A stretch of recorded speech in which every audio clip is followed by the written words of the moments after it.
We all share the dream of one day building a home that perfectly reflects our taste, aspirations, and lifestyle. For most, that remains a distant vision, but for some, that dream gets to become a breathtaking reality.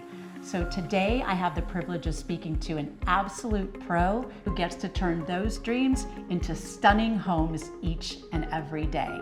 Join me in welcoming Ethan Colclasure, owner and founder of Colclasure Company. How are you, Ethan? I'm doing great. Thank you for having me on Word of Mouth. It's great to have you. Thank you. I'm so excited to learn about you and your company. What do you see as a differentiation for Colclasure Company? What makes you unique?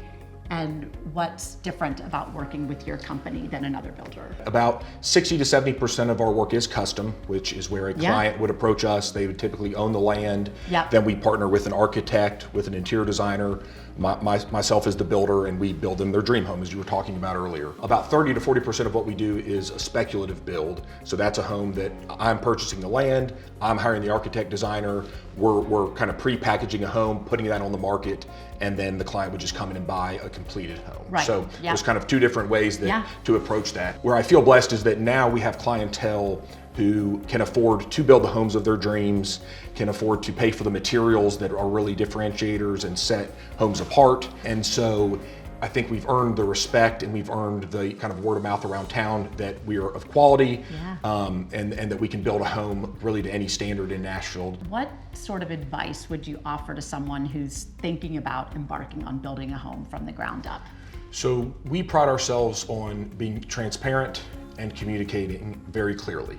And so I would share that with your viewers, is just to say, if at any point during the bid process or while working with a designer, an architect, a builder, if you do not feel that they are being transparent and communicating well, that's not going to resolve itself. So that is something that has to be foundational that you start with. So if I'm talking to a new potential client, that's something we lead with and just try to be very clear from the financials to the schedule. I think that's really important for them to have an understanding of when is the next time that they're going to be communicating with my team.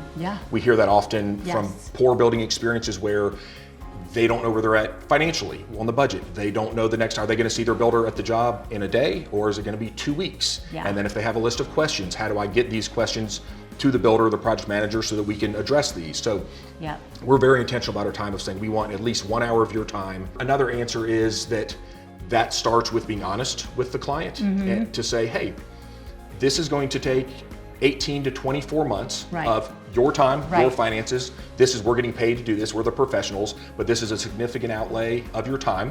What we tell our clients is we will always be transparent, we will address those head on. We're always going to pick up the phone and call you and be direct and get those answered, but also I think it's important for them to know from the beginning, this is not a perfect process, not because we're not perfect or we're not trying, but we're humans and we're dealing with 100 different subcontractors who are humans. It's a lot. And so with that, what we ask and what we need from the client is trust.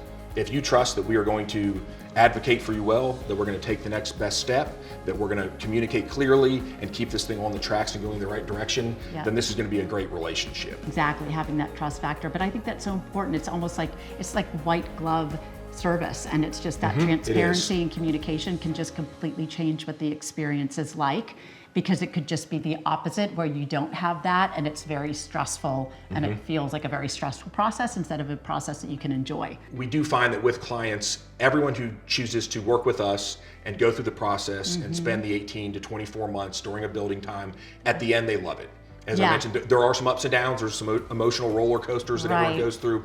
But when they're in their pool in the backyard with their kids and they've been in the house 3 months, it is always worth the time and the effort. That happy ending comes around. The ending is worth it. At some point, you get through it. But a lot of that happy ending is predicated on everything that you just said in terms of how you work with your client. So that's really impressive. Can you broadly and generally describe what that process is like from the time, like when a client decides they want to build a home and they've selected Colclasure? What happens? What are the just basic steps to that process? So the advice I would give is the sooner that a client can get the team together, the better. And the team for me would be interior designer, architect, and builder. So obviously in that scenario, all three have a different specialty, but at the same time, there's overlap. So the interior designer will obviously want to be working closely with the architect to make sure that a vision for a room or a furniture layout or drapes and how they're going to fold back, that all those things are working together so that the end product is what she envisions. At the same time, it's good to have the builder involved in that process just to answer high-level budget questions to say, we can do that, but it's going to be XYZ expensive and probably not going to fit into the budget or the vision for the client. And then the architect has his role. So, and then that process typically takes about 6 months on the front end from getting the team together, going through the architectural plans, getting those developed, and then moving into somewhat of a permit process. But I would say as a rough gauge, if you reach out to Colclasure Company or to an architect, I would hope that you could be building in 9 to 12 months, something like that, for us to be having a shovel in the ground. Weekly meetings on site with my team. We do a full financial review once a month, so every other meeting cycle. That gives us a chance to open up the books and how are we tracking? Are we good with everything? And then typically the designer would attend that meeting as well. So I'd love to hear from you. What are the top 2 to 3 emerging trends that you're seeing in design, both architecturally as well as just design in general? And of those, what do you kind of feel is here to stay? Like what might bode through the test of time?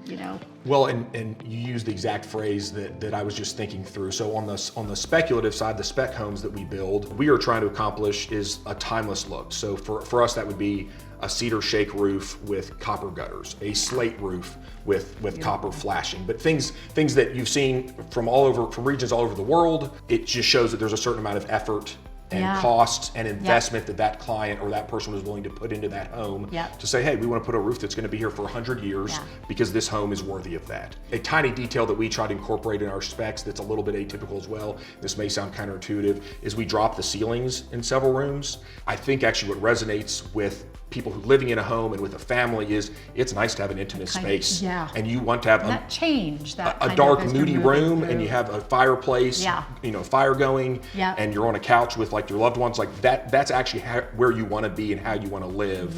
Being in a huge open space with a 30-foot ceiling just doesn't connect with your soul almost in the same way. I can completely see that. That juxtaposition in the spaces. And I love that you said dining room. Sometimes there was this kind of, I guess, trend maybe where it was all just one room and everything was together. I love that you make a concerted effort to give that dining room that designated space again. I think that's really lovely. So to wrap it up, question we always ask every guest that joins us. We'd love to hear from you what your Nashville word of mouth recommendation would be. So who should we know about? So we have really enjoyed working with Kingston Group. I'm a builder and I'm kind of recommending another building group, which may be a little atypical. But they do a lot more remodel work, which is not something that we specialize in. We've been able to form a really good working relationship of, hey, this is an opportunity for a project that's a great job.